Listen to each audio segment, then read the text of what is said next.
On the Ledge is supported by Hoppy, the home management website where you can save money on your household bills and find tradespeople for all those jobs around the home.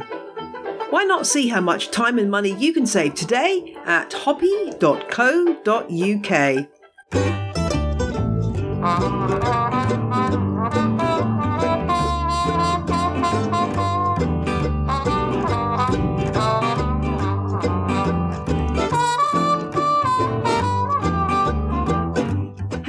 And welcome to On the Ledge podcast. I am your host, Jane Perrone. Cut me and I bleed sap.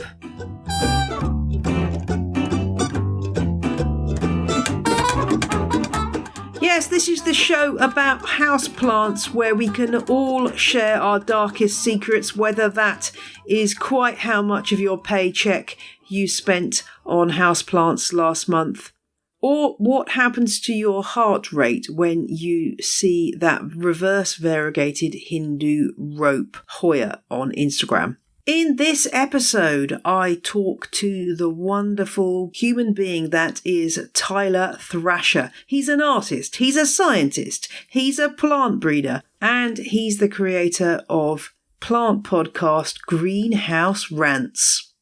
Tyler joins me for a wide-ranging chat about everything from why the internet is the wrong place to go for plant information, racism in the plant community, breeding new hybrid succulents, and why following your passions is really the way to go if you want a happy and fulfilled life.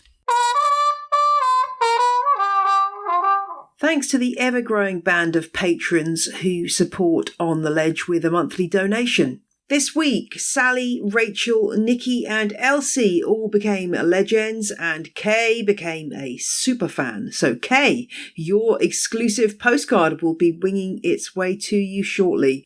Thanks to Olive and Abjens in the US and Sarah Jotho and Fruktpastelen in Sweden for leaving reviews for On the Ledge. You all said lovely things that put a smile on my face.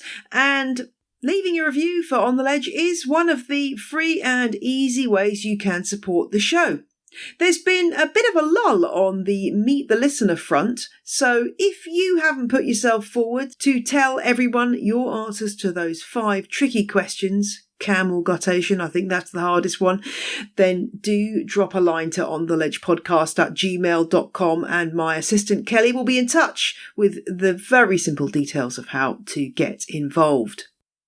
Right now, without any further ado, it's time for my interview with Tyler Thrasher. It's a long one, so get yourself a pot of Earl Grey or a nice long dog walk to go on or whatever is your podcast accompaniment of choice, because you've got a treat in store. And do go and check out the show notes where you can see a picture of Crassula Thrasher, the wonderfully named hybrid Crassula succulent that Tyler talks about, and also links to all of Tyler's stuff, including his Grow a Damn Plant journal and those incredible crystallized insects. Intrigued? Well, let's get cracking and hear more from this fascinating guy. My name is Tyler Thrasher. I am a scientist, artist, grower, overall, I don't know, madman here in Tulsa, Oklahoma. It's really nice to have you on the show, Tyler. I've been following you for some time and dipping into your podcast. The events of the past few weeks have somewhat crystallized in my mind the fact that my show needs to be as diverse as possible. And so it prompted me to reach out to you and ask you to come on the Ledge. What's it like being black in the realm of botany / horticulture / plants at this very moment? Oh, man. What are you seeing that's pleasing you, that's displeasing you in the world of plants? Oh, man. You know, I've never really been asked that. I mean, I would say my experience as a grower and with plants is different here in Oklahoma than it would be for, say, somebody on the West Coast. one of the biggest things that comes to mind is I grow and collect cacti and succulents. And one of the interesting observations I had made is that a lot of people that grow and collect cacti and succulents can by and large be very conservative. And historically, down here in the South and in the Midwest, those are always very, very touchy demographics for me to be around as a Black American. I have encountered handfuls of racist comments and remarks, plenty of older white growers that are surprised to see a Black man coming up to their greenhouse. I've even been told, oh man, there's not a whole lot of Black people who grow cacti and succulents, and those kinds of like seemingly innocent offhand remarks can make one, very nervous when you're alone in a greenhouse with somebody and you're just wondering what are they going to say next. So that's been interesting, is navigating, driving, an hour and a half out into the country to someone's greenhouse and then really hoping you don't see a Confederate flag or a big Trump sticker, which I have. And there have been plenty of times where I've been very uncomfortable for the sake of looking at really cool plants, which is a sacrifice I'm willing to make. But, other than that, there's a lot of diversity happening right now. Plant communities are popping up online here and there. And so there seems to be a lot of space online and in these forums and online groups in the plant community for people of color and for Black growers. And also, on the other hand, I've seen a lot of racist remarks from people online because they have that internet screen. And there are a handful of growers that I've had to cut out of my circle or add to a list, like a blacklist, of like people like these people are racist. Stuff like that. So it's a little bit of give and take. And as a Black grower, I've had to learn how to navigate that and know who to buy my plants from and who to support and vice versa.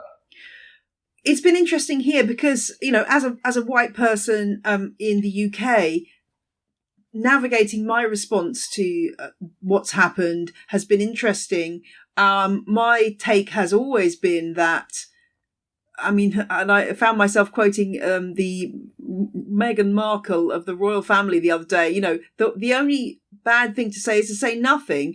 And I think that's what I've been getting from a lot of people on social media who into plants and gardens saying, oh, I can't say anything because I don't want to say something wrong and I don't really have a view, and all of those kind of very cop-out type phrases, as if there was some kind of magic wall, as if they just want to talk about plants and therefore they are able to just remain silent on this issue. And that has kind of frustrated me. But at the same time, I found it difficult to negotiate. So I do sympathise with them to some extent. But at the same time, it's not hard to say Black Lives Matter. That's not a hard thing to say, Black Lives Matter. That's not a stretch. Like, we all understand enough and can see enough of what's been happening. It's been so interesting here in the UK as well, because we've had protests here and we've had a statue of a slave trader that was in Bristol that was basically taken down. Amazing things. So there's been some really positive responses.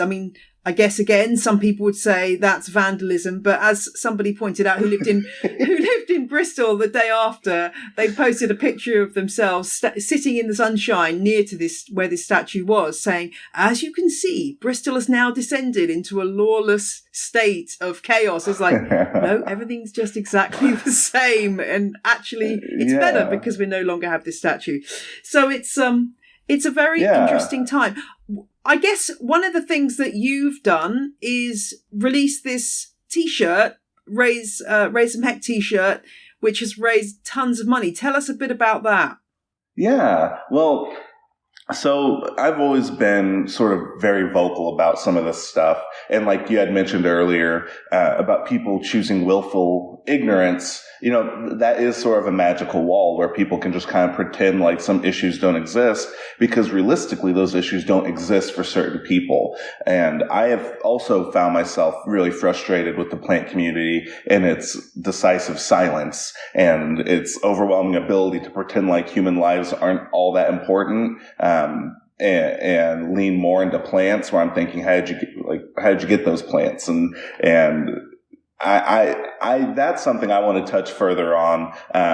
But the shirt came about because it was a design I had made during the 2016 election, to try to get people excited about voting, about giving a damn. We go through life trying to avoid big, hard, scary topics, and those are the ones that we should be tackling together. And so I've always made these efforts to try to get people energized about important things and about changing the world. And even during the Brett Kavanaugh hearings, I brought the shirt back. And then during the protests for George Floyd, I was asked to bring the shirt back again. So I did, not really thinking much was going to happen. A lot of people who follow me already had the shirt. So I thought I'll probably sell enough to raise maybe $5,000 for a good cause. And I was really excited about that. And I listed the shirts, and within 3 hours, I had raised $25,000. And by the next day, I had raised 35. And by the time 3 days had passed, we had raised $75,000, to donate to various charities and causes on both a national level and on a more local level. And that blew my mind. I was not expecting that. And I'm still trying to have a come down from the overwhelming joy and the feelings and anxiety of all of that happening in about 3 days. Wow. Yeah, that sounds amazing. It's a real achievement. And I mean, it's heartwarming that there are that many people out there who were, sympathetic to the cause and wanted to support you, which is absolutely brilliant. And I guess that's the wonderful thing about the plant community. I mean, it's been interesting seeing how the reaction has been differentiated. In my community, on the Ledge community, I have had not a single bit of negativity about what I've said in last week's episode about Black Lives Matter, but I've seen other podcasts try to tackle this subject and seen comments from their listeners saying, "Oh, just stick to gardening. We don't want to hear about that." So I've been kind of proud of my listeners that actually they've taken this on board and said, "Yeah, of course, this is something we're concerned about." So that's made me really happy. Tell me a bit about the various aspects to your polymath you're a polymath. I think we can describe you as that. There's so many different things that we can talk about here. We can talk about hybridizing succulents. We can talk about your incredible crystalline, I don't even know how to explain these crystallized insects. We can talk about some amazing aroids that I've seen in your Instagram. There was just, How did this all start? Where did this all come from? Was there a childhood filled with plants and science, or? It comes from a few different places. I think as a kid, as most kids often are, I was very curious and I was enthralled with the world. My dad was a gardener, a nursery owner, landscaper. And growing up, he had this nursery called River Bend Nurseries. And it was a wholesale nursery where he would sell geraniums and flowers and landscape plants. And I would oftentimes spend my weekends at the nursery, really with completely free reign. I remember running through these giant 60-foot greenhouses, just exploring and hiding in the flowers and trying to catch lizards and looking at something new every weekend while my dad would be driving around in the golf cart, picking up flowers to load onto trucks. And my dad brought all that home. We had a beautiful, beautiful garden. We had home and garden tours. I remember as a kid looking out my bedroom window one morning and seeing lines of people go up and down the block waiting to walk through my dad's garden. And we'd be making cookies and lemonade to bring out to the people waiting in line. And so I was surrounded by plants, and my dad had a deep love for plants. And so I always carried that with me. And of course, in high school, you go through the school system where they want to take the cheese grater and chop off as much of your inspiration and passion as possible. I fought that, where I felt like I was being told to pick one thing or two things at most rather than all the things I'm in love with. And so I had to learn to fight that and get back the things that I loved as a child, which included plants. There was even a point in my childhood where I lived in a greenhouse. My dad had opened up a nursery that had this little back office area behind one of the large geranium houses where there was a little bed. And there were oftentimes I would wake up at home 3 a.m.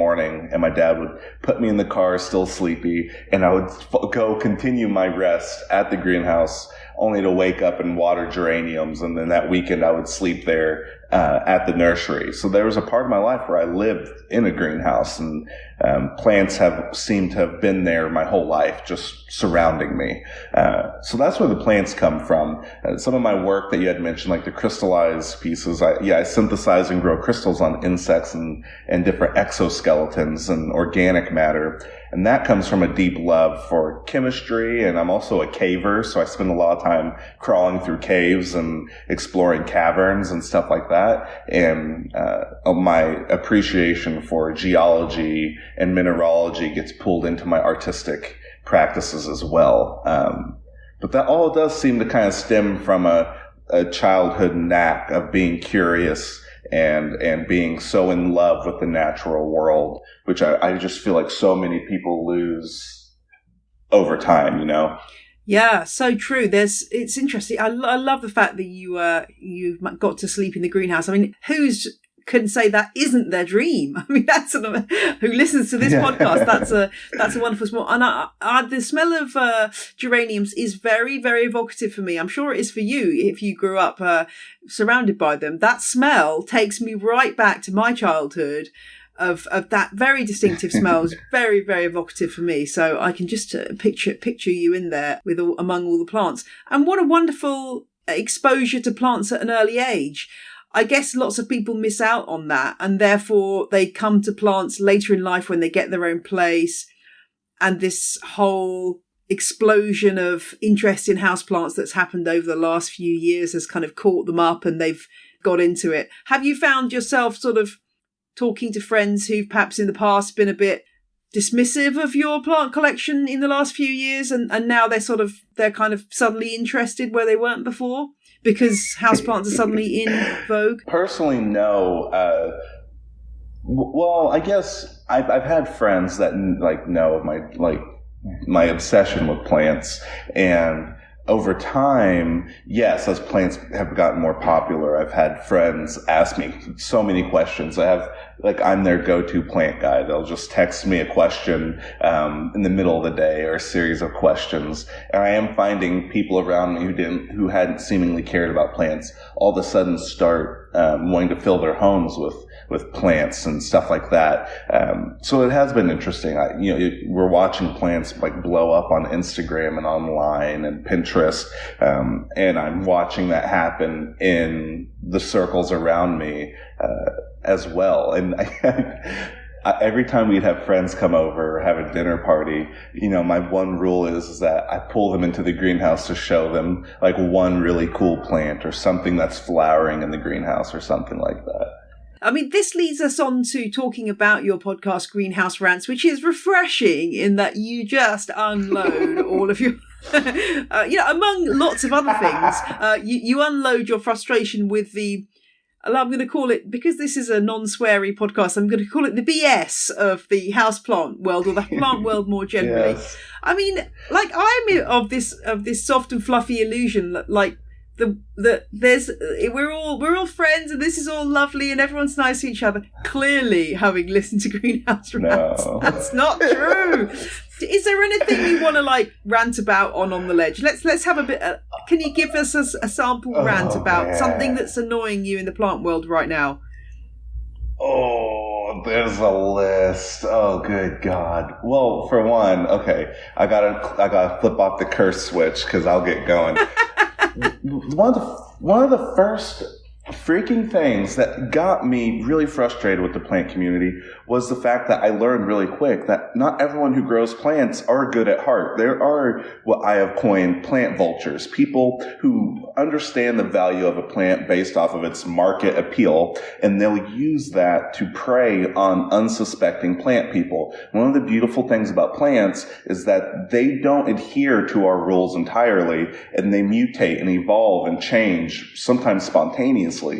And some of those changes have been very, very vital to making a plant of horticultural significance.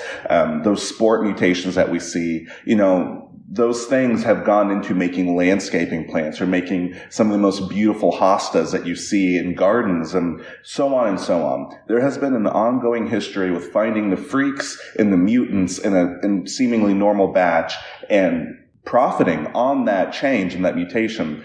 That sort of behavior and that observation has not gone away. So what you see is a bunch of new plant people coming into this hobby, and then there are people who know what things are worth and what to look out for, and they prey on the unsuspecting people. And one of my first frustrations was when I had this monstera that I've been growing that randomly mutated, and I posted it online, and I didn't really know much about it, and someone messaged me immediately and said, that is very, very, very valuable. You need to be very careful. And I was like, what? It's just a plant. There's no problem here. And they told me, no, you'll see. And sure enough, I got dozens of messages from people saying, hey, that thing looks sick. You should send it to me. Or, yeah, your plant's not that special. I would buy a cutting from you for like maybe $30 if you'd like. And, when I started getting these messages from a bunch of very popular, very well-known plant people telling me, A, it's not that special, but B, I want it, I started to make a map of like certain behavior in the plant community. And sure enough, what I had was very, very special, and some people knew it and they wanted to get it from me.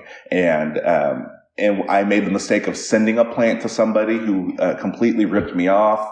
I've had people try to come into my shop and come in here and try to like steal cuttings and stuff like this. And so I quickly learned that not everyone in the plant community has the best of intentions, and some of them are here strictly to profit on this crazy, stupid plant trend or plant, really plant trends. They're trying to profit off of it at the expense of people who are just here to grow and learn and have fun. And so that's something I'm seeing happen all the time. I'll see somebody share some really cool mutation they found at their local nursery, and I'll see the same plant people who are very notorious for scamming other people in the community. I'll see them pop up in little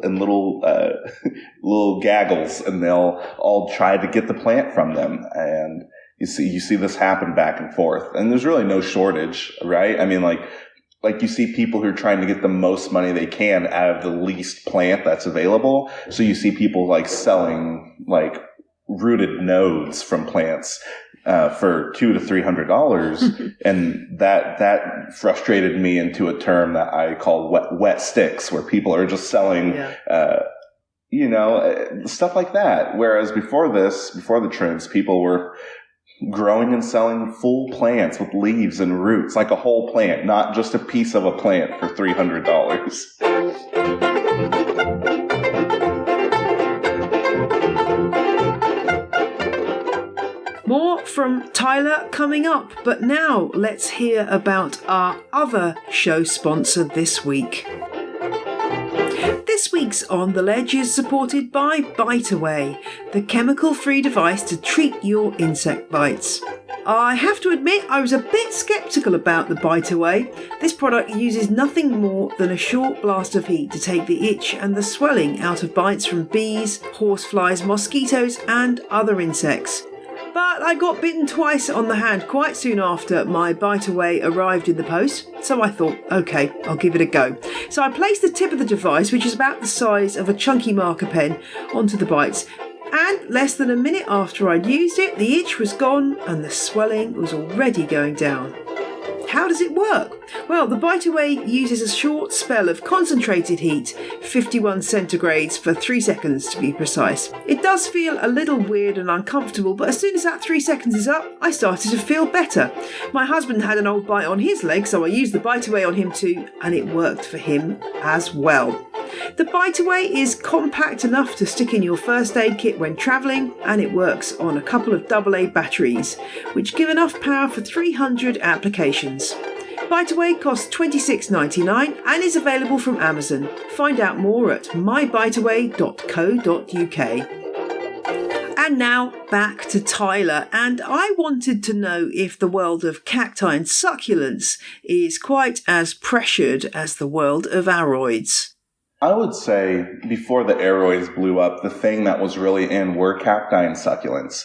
There was a huge cacti and succulent boom where every Pinterest board had, a cacophony of just tacky succulent projects and DIY stuff, and people were all about them. And then there's different sections of cacti and succulents, and if you're in it long enough, you'll know which ones really are popular with different demographics. And so I have growers that grow a lot of caudiciforms, or they grow a lot of adenium, and adenium are really popular in Japan right now, in Taiwan. And so there are a lot of growers from those areas that travel to the US to import just hundreds of these plants because they're so insanely expensive and popular over there. The mesums like Conophytum and Lithops, those are really popular in Japan. Very, very popular in Japan and China. And so a lot of those growers will buy them like from Mesa Garden or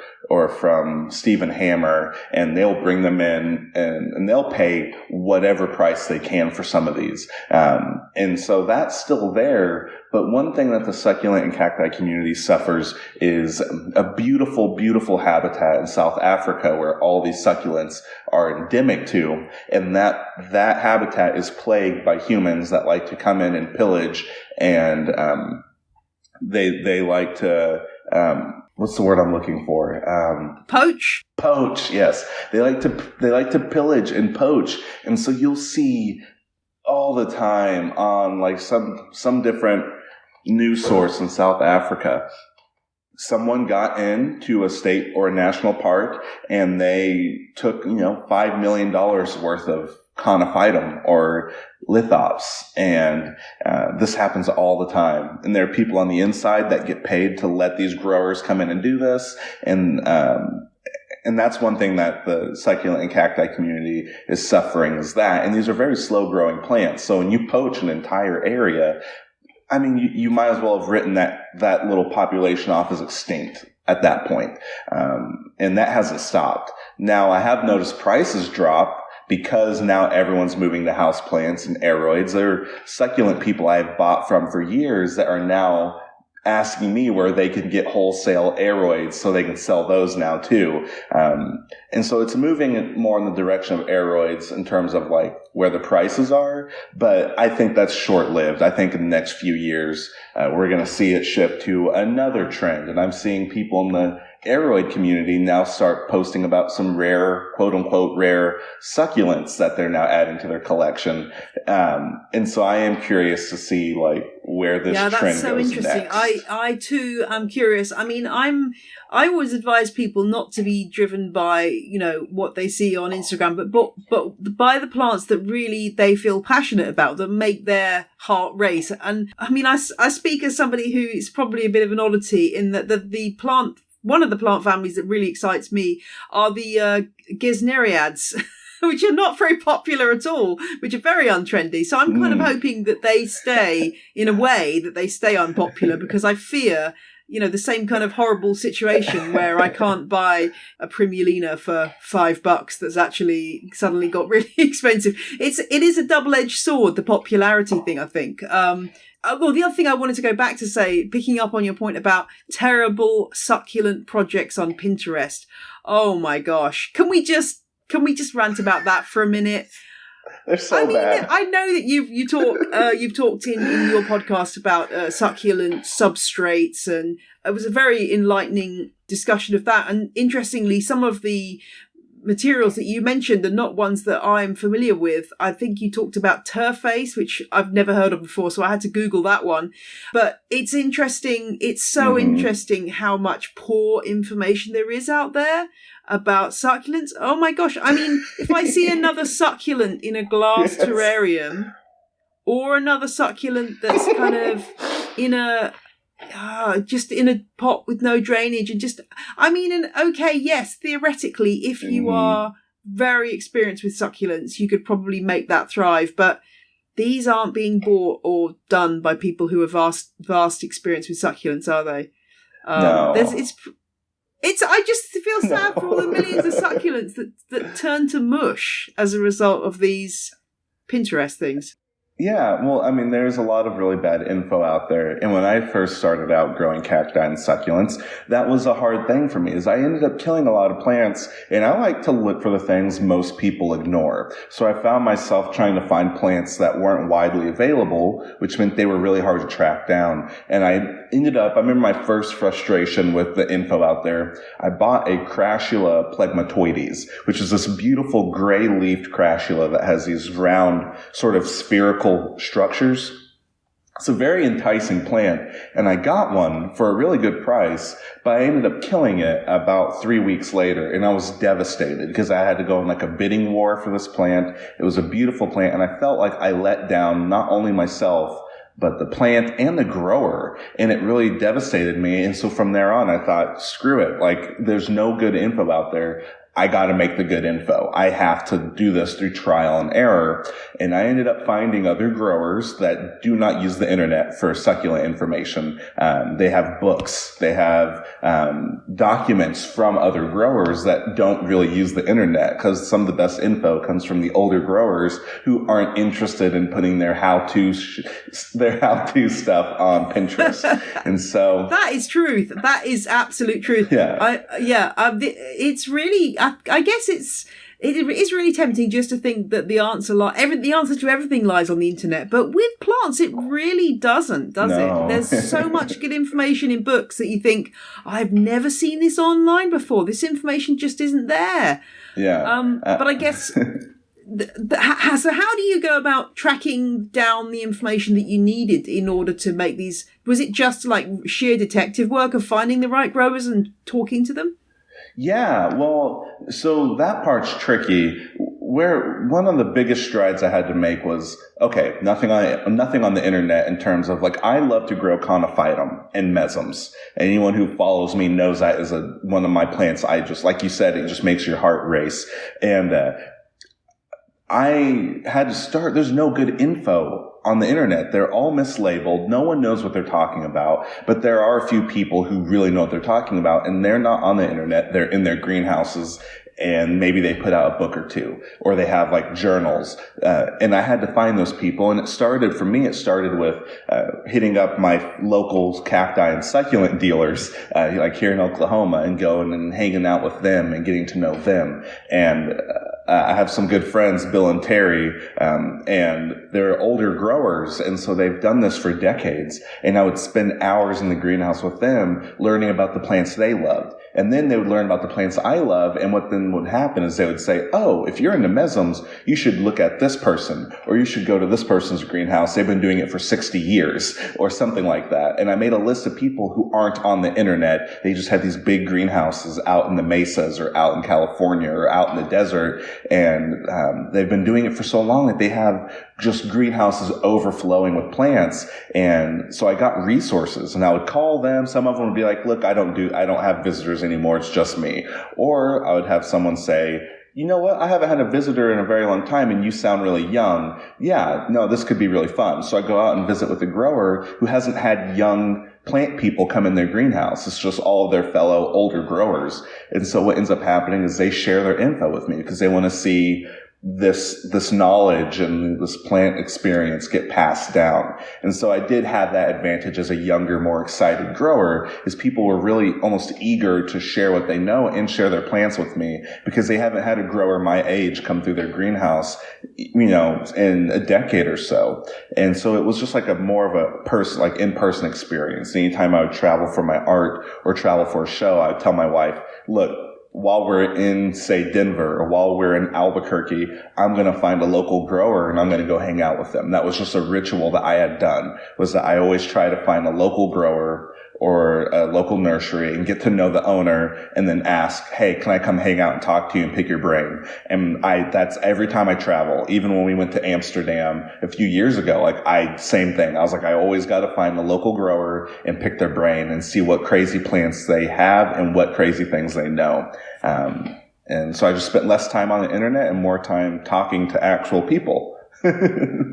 Yeah, that is a very, very sound piece of advice for anyone who wants to get it. Obviously, aside from listening to both of our podcasts, it is a great thing to get away from the internet and just see what you can learn from books and from, as you say, from people. There is such a fountain of information. And having said that, there's this cutthroat world out there. Lots of these growers are very generous at dispensing that knowledge to, as you say, to somebody who shows an interest. So that is an amazing opportunity. And let's use that, because I certainly see here in the UK with the older members of the British Cactus and Succulent Society, where somebody dies and then they've got this huge collection, and they then the family doesn't want to look after it, and they end up having to give it away. And there's always, a struggle to find homes for these plants. And I'm thinking, oh, that's crazy, because, cacti and succulents are really in, but actually finding, the mechanics of finding a home for a large collection is not easy. So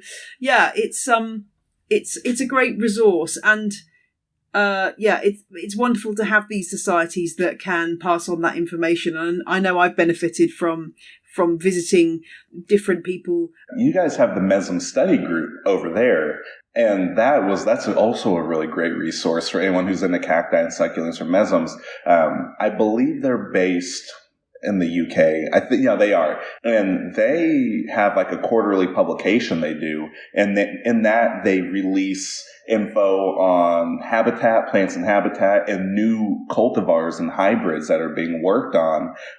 So that's always been a really fun resource. And I've been trying to get seeds from them for a while, and they stopped shipping internationally. Yeah. But that's another case. The seed schemes are a brilliant way of getting new plants, and I love growing stuff from seed, and we have an annual sow along, which is really good. So I'm always encouraging people to give that a try. I want to talk about Crassula Thrasher though, because you're breeding. I mean, I just love the fact you called it that. Tell us about breeding succulents and what that adds to your own personal understanding and excitement of this group of plants. Yeah, well, I think it's a disputed fact, but it's a fact that the universe operates on random beautiful accidents, and plants and hybridizing is no exception to that rule. The way I've always seen it is I like to tinker with nature. If you follow any of my art or any of my projects, they do usually fall along the lines of, hey, nature's given us these tools that can be used as artistic mediums. And I view plants that way. That plants, if you can view plants like you could a palette with a bunch of brushes and paints, they're there for us to experiment with. That is the beauty of humans, is that we can step back every now and then and look at the world and tinker with it if we like. And so when I had a bunch of plants, flowering in my greenhouse for the first time, I freaked out, and I'd go online. There's nothing online about cross-pollinating plants or making hybrids, and there's nothing reliable. So I would again talk to the older growers that would say, oh yeah, about 20 years ago, I crossed these two and I made, this, and I would learn how they did it. I would go to Mesa Garden, where you would have these pots full of paintbrushes, and I would say, what's up with the paintbrushes? And they go, oh, that's to transfer pollen from one flower to the next. And I was like, oh, whoa.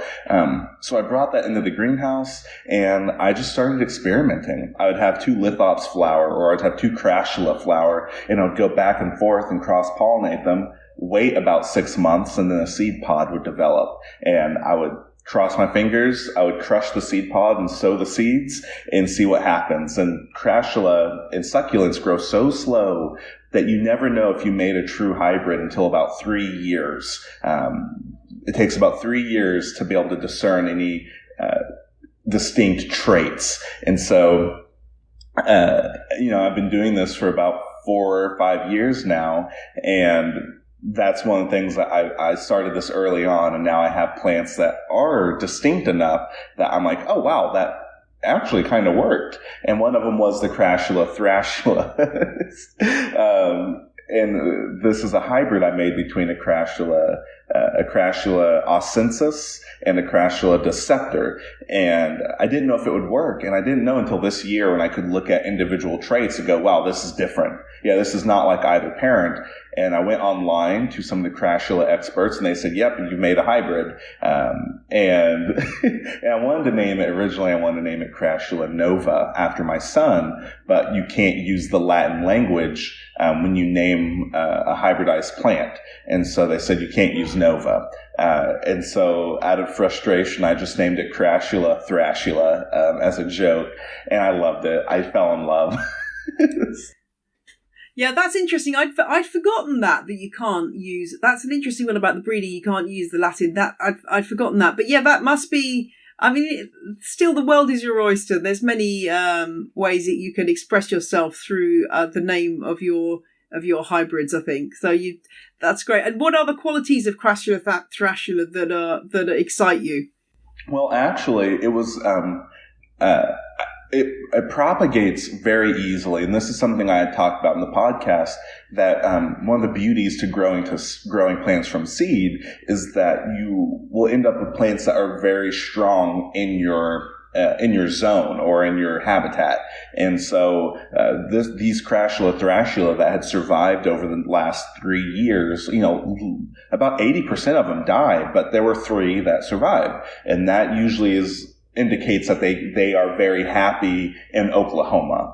And so that means when you go to cut them and propagate them, they root very quickly because genetically they are thriving in the area. And so I've been propagating it, and it propagates very nicely, and it grows quickly. And it was about to flower, and then we had a heat wave come through, and half of the plant got burned, so the flower got disintegrated, which is a little bit of a bummer. But I don't know what the flower looks like yet, but some of my favorite traits, when this plant gets enough sun, it puts on this soft, velvety red hue on the undersides of the leaves. And this plant has these tiny little fuzzy hairs, and that helps it give it this sort of shimmering, velvety look that I really enjoy. That came from the Crassula oscensus, which was the seed parent for the hybrid. Well, it sounds like great fun. This is not something I've ever tried, but you're making me want to try because it just sounds so cool. So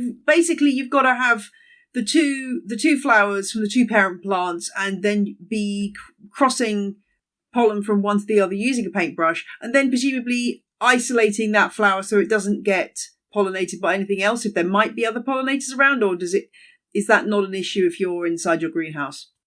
So my greenhouse, I do have pollinators come in every now and then.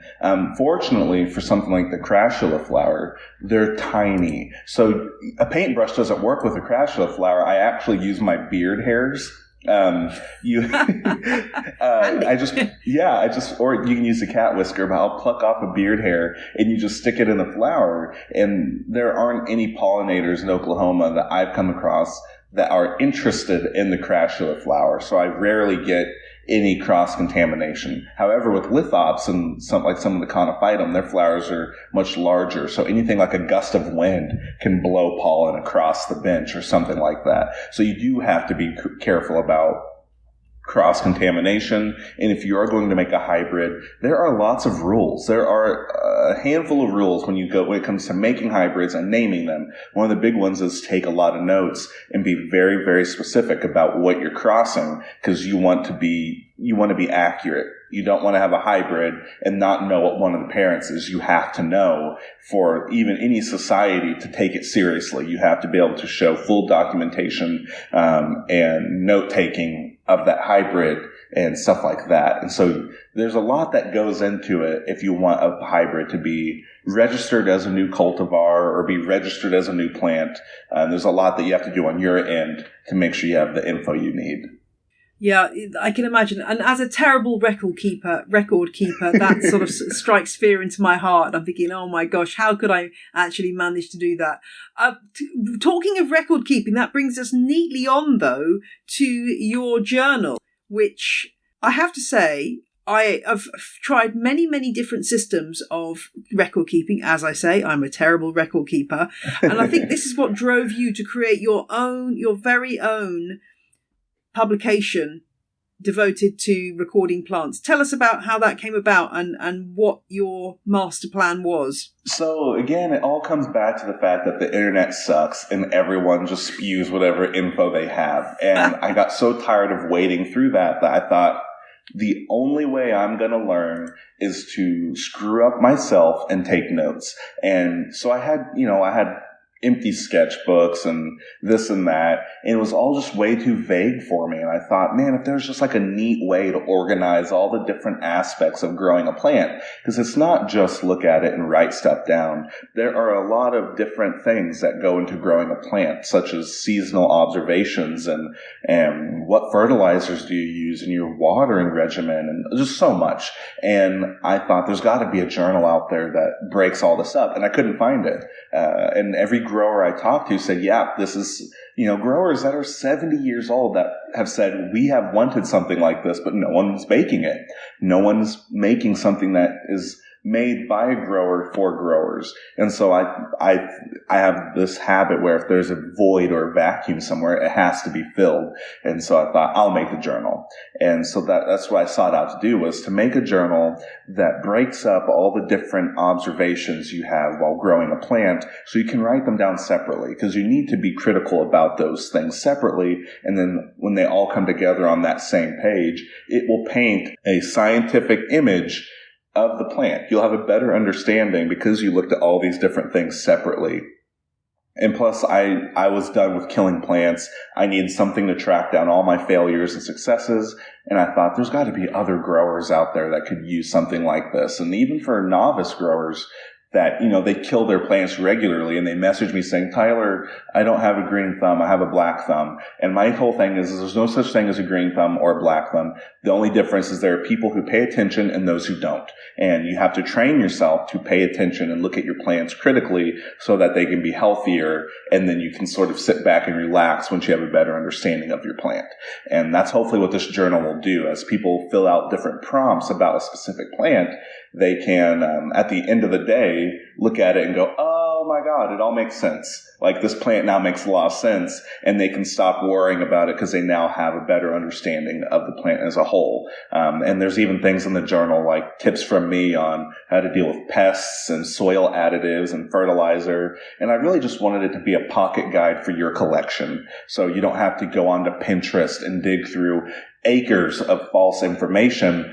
The information you have is right here in your hands, and that's the most valuable information when it comes to your own collection. So I just really wanted to make a personal database for people and their plants. I'm nodding so hard here that my head's about to fall off. I'm so with you on this idea that, people's crazy idea that they've either got the knack or they haven't. And as you say, no, it's just, you're either paying attention or you're not. That's so true. And it really is. And it should spur me on to take better records, because I know that when I do, and when I look back at things and think, oh yeah, that plant's doubled in size since I repotted it last year, it actually really does help me to understand what's working and what's not working. Have you crowdfunded its publication? Yeah, so I did the Kickstarter before the pandemic took off here in the United States, and my goal was about $15,000, and we ended up raising $45,000 on the journals. And this is something I've had a lot of people ask, was that Kickstarter, was that my only chance to get the journal? And this is something I plan on having in my inventory for the foreseeable future. And so I'm going to be carrying this thing and changing it and adapting it even after the Kickstarter, as people buy them and use them, and they tell me, oh, this worked great. Oh, this didn't work that great. Or, oh, this was wonderful. I'm going to be taking a lot of notes from other people's note takings to try to tweak this thing over the next few years. But I'm going to always have this thing on my shop and have it regularly stocked because I think it's something that's very important for growers. But yeah, we kickstarted it and it blew up. It was funded in like 30 minutes or something like that. Wow.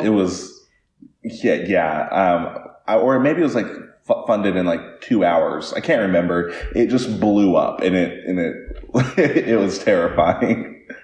That must be very gratifying, though, that you've got such a following that people are prepared to invest in what you're doing. Yeah, it's crazy. Even still, like I've been doing this for 5 years and I've been fortunate enough to have a following that supports my work. And I've just been able to make art and experiment full time for 5 years. And sometimes it freaks me out. And then sometimes it like really warms my heart to know that there's a huge swath of people out there that are just saying, look, you just keep doing you and we'll support you. And that's just such a weird life. I never thought that I would have that opportunity. And even when it comes to my plants and knowing there's so many people out there that, count on me for plant info or count on me to, be a voice for different stuff. I have found myself in a position that I don't think 20-year-old me or 18-year-old me thought was possible. And I guess that's a good message. Like, if you could speak to yourself at 20, you might want to say to yourself, this is going to be okay. You don't have to necessarily, I keep saying this to my children, you don't have to necessarily think of the future in terms of a really traditional set definition of a career. Like, a career can be any number of different things. It doesn't have to go down traditional lines and involve you sitting at a desk 9 to 5 in an office anymore. I mean, both my children have got really into snakes during lockdown and reptiles, and they're both decided they want to be snake breeders right now. So nice. I'm like, okay, the message has got home. So it's obviously working, but I think it's really interesting. I think there's a whole generation of people who've got into plants who are now sort of seeing alternative futures for themselves, where they open a plant shop or they, open a nursery or do all different kinds of things connected with plants that they never dreamed that they could do because perhaps no one ever told them that they could.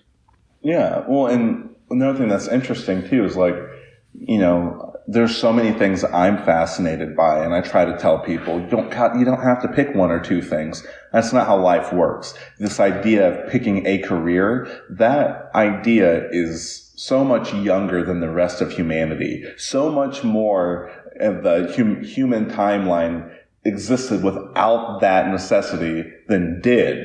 And I think we forget that. We think that there's this new rule for humans that you got to pick one thing. And like you said, sit at a desk and do it over and over and over. That's not how this works. There's a generation of people, older than me that are so perpetually miserable because they thought that's how life was meant to be lived. And I won't settle for that. I forcibly will not settle for that. So I'm personally too always telling people, you don't have to pick one thing. You can have a basket of fascinations and ideas and projects and make them work. Just do your best and keep falling in love with the world and these ideas that you've been collecting. You don't have to dump out your basket and keep one really boring, quote unquote, profitable thing. That's not how life was meant to be lived. Well, that is a brilliant thing to emphasize in this podcast. We try to, we don't necessarily always keep completely on topic of houseplants, but I think that's a really good message for every listener, whether they're, 15, as I know some of my listeners are, or whether they're, 55 or 85, because there's always more scope to do more interesting things. And what next for you? What other projects have you got on the go? Have you got any more plants that you're breeding or any more cool? I mean, we haven't even talked about synthesizing opals, which we could have another whole hour on that, but I'm not going to keep you too long. But what's next for you? Man, I just have such a huge list of projects. One of my big focuses right now, and it's a long-term goal, really hoping it's not too long. I want to open up a conservatory. I want conservatory that makes plants accessible. I want to take some of these endangered plants or some of these plants I find so fascinating, and I want a big glass home for them, and I want it open to the public. But my wife and I also want to double it as like a venue. So, we can still make some money, but then during most of the month, it's just this big open public space. That's a big project for me.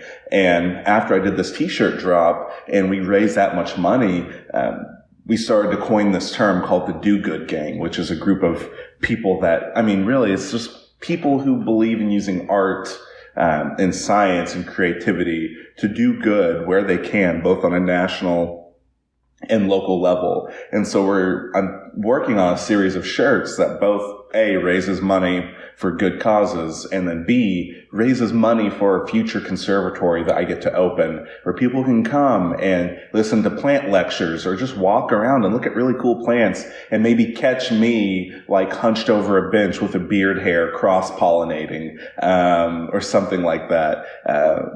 So that's one of my big projects, is really to keep doing good and to keep using art and science as a vessel for doing good, and then open this conservatory. And there's so many. I'm even doing a... That's just the top of the pile. Yeah. And I have a Dungeons and Dragons podcast I'm doing. I love storytelling. So I like to tell stories through Dungeons and Dragons. So that's an ongoing project. I'm writing a book about a fictional botanist who comes across old alchemical manuscripts on plants, and she ventures out into the world for the first time, trying to explore and find and discover these plants. So there's so many projects. Wow, that sounds amazing. Well, Dungeons and Dragons, my daughter got a Dungeons and Dragons starter kit for her birthday, which she hasn't been able to use because lockdown. So I think I need to be listening to that Dungeons and Dragons podcast, because I have to admit, beyond like 80s movies, I know nothing about Dungeons and Dragons, but I feel like I should. So I think my daughter and I are going to have to go on a Dungeons and Dragons kind of journey together. And I will warn you, the podcast is riddled with foul language. Oh, that's okay. I have to say, despite the fact that this podcast is swear free, unfortunately, my children have inherited both my husband and I's terrible sweariness, so they are just absolutely foul mouthed as well. Nice. So it doesn't really, they won't be bothered by that whatsoever. My daughter's completely unfazed by any level of swearing. It's absolutely fine.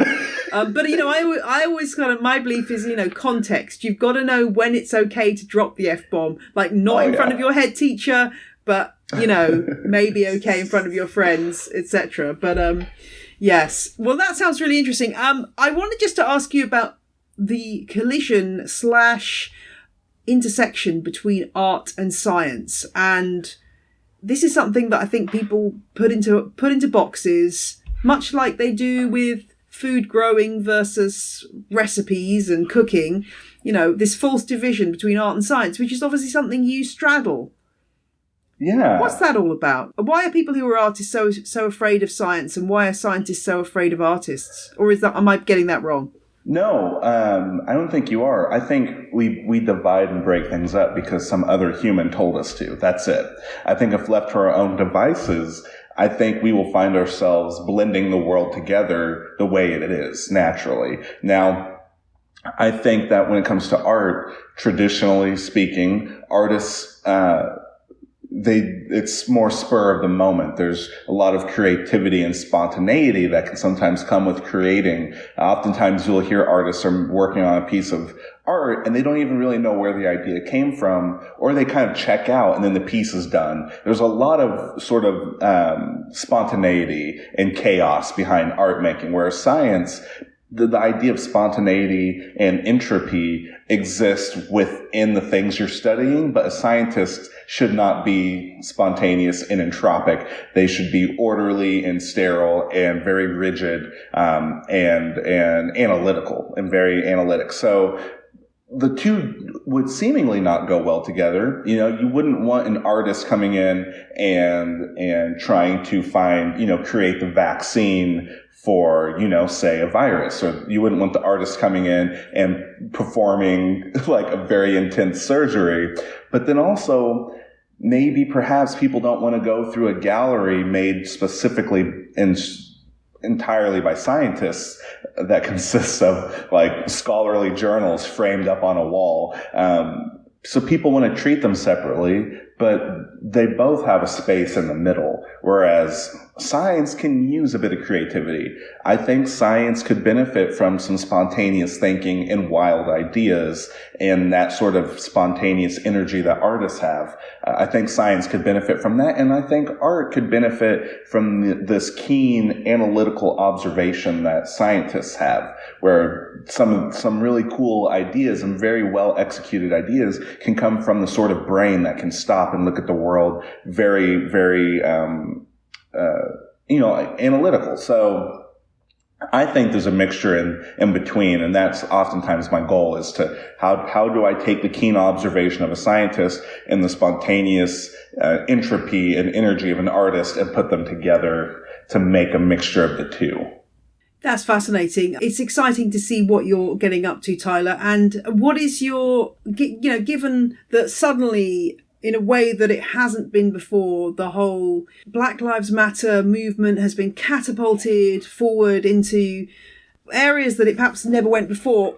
What's your hope for that particular movement and for the plant world in general in terms of better representation? I guess this ties into what we were saying earlier about, on the internet, there's lots of positive stuff in social media communities of houseplant lovers. There's lots of people of colour who are doing amazing things. Perhaps off the internet, things are a bit less rosy. I'm rambling now, but I just want you to sort of get out your crystal ball and tell me where you think this is all going. Do we have hope that things are going to be better? Yes, entirely. I can't help it but be an optimist, even though I dwell and swim through the existential crises.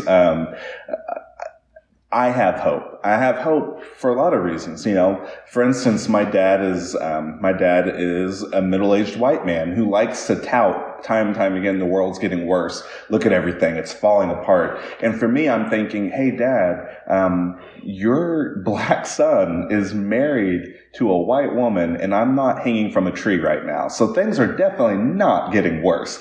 They're getting better. The world isn't getting worse. It's becoming more apparent to a lot of people who previously wanted to sleep through it. That's the only difference. There are a lot of people who are now coming to the realization that, oh my God, the world's not getting worse. It's just really bad for some people, and it's pretty nifty for me if I want it to be. I have hope because there are a lot of people. I went to a BLM protest, and there were as many white people as there were black people. There were as many white Americans as there were black Americans. And I sat here and I thought, this is not the image I saw in the civil rights movements in my history textbooks. What I saw were black Americans fighting for their lives, being hosed down by police and having German shepherds unleashed on them with very few white people to be seen. And now I'm seeing everybody. There were just everybody. There was middle-aged white moms handing out water bottles to protesters and stuff. It was a beautiful coming together of humans. I have hope because a lot of people will no longer accept living in a world full of oppression where only a small percentage benefit while everyone else is oppressed and tormented and killed. And we're more vocal about this. I think things are changing because the number one rule to the universe is you adapt or you die. You have to change. And that's true through and through to every fiber and structure of humanity. The times you've seen civilizations collapse is because they didn't adapt. And right now you see a bunch of humans that are very pro-science that are saying, look, we've been proven that if we don't change and adapt, structures will collapse, populations will die off. It's how it works here on planet Earth. And so it's an optimistic reality. I think you got to change, and that change is going to benefit everybody. And there are a lot of white people who see this and go, yes, these things do not afflict me. They don't affect me directly. But if I stand up with my fellow humans and we make a world that's better for them, overall, the entire community will benefit. And I think there's a lot of people who are realizing that, and they can no longer deny things like systemic racism or they can't deny the realities of life for some people that don't look like them. And from that, I think there's going to be a lot of change. I am hoping at the end of this pandemic, we're more pro-science. Maybe next time we'll listen to the scientists. Maybe next time we'll listen to the environmentalists, or maybe next time we'll listen to the professionals, and not mock them or think this is some big conspiracy. Maybe next time we'll listen when a Black American says this is wrong, because I think a lot of people are ready to listen now. I am on the side of that oppression and that hate and that historical mountain of brutality, and I still maintain hope, personally.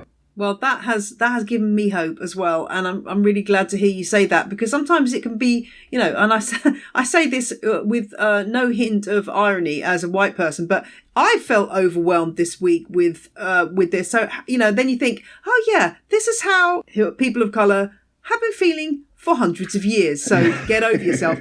And you're right. And when I speak to my children, who are 10 and 13, that gives me real hope, because they are the most open-minded, accepting people that I know, and the most wonderfully, informed about all these different issues that I was not informed about at their age. So I guess that's the future, is, the young people who are going to move forward and embrace lots of new realities, which will be positive. So, yeah. Well, that's a good point to end on. Sorry, I'm wibbling now. I'm just getting all into the idea of a bright new future. But this is what happens when somebody talks to you, Tyler, because you've got so many different things going on that you're taking us in so many amazing directions. It's been really nice to speak to you, and I found it really inspiring, and I'm sure lots of my listeners have as well. Just tell us before you go, if anyone hasn't come across you before this interview, where's the best place to kind of get Tyler Central and to look at your journal and to look at all your cool projects? I would probably say my Instagram, Tyler Thrasher Art, or tylerthrasher.com. I post a lot of my projects and stuff up there, but my Instagram is where I'm most active for sure. Awesome. And, you have Patreon and all different ways of people supporting you. So I really hope that some of my listeners will get on board with that, because it's, as you say, it's great to be able to offer that support. And I know that I benefit from that myself, from listeners supporting my Patreon. So it's a powerful thing, and it's great. Well, Tyler, thank you very much for your time and talking to me today.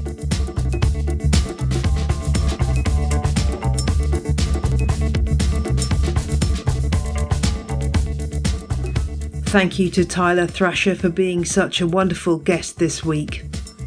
I'll be back next Friday. In the meantime, be kind to your plants, but most of all, be kind to yourself and to other people. Bye!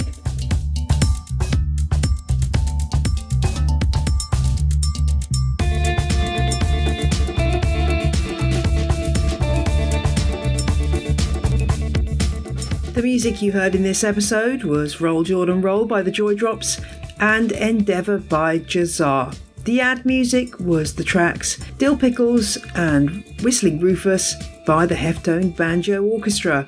All tracks are licensed under Creative Commons. See my website for details at janeperrone.com.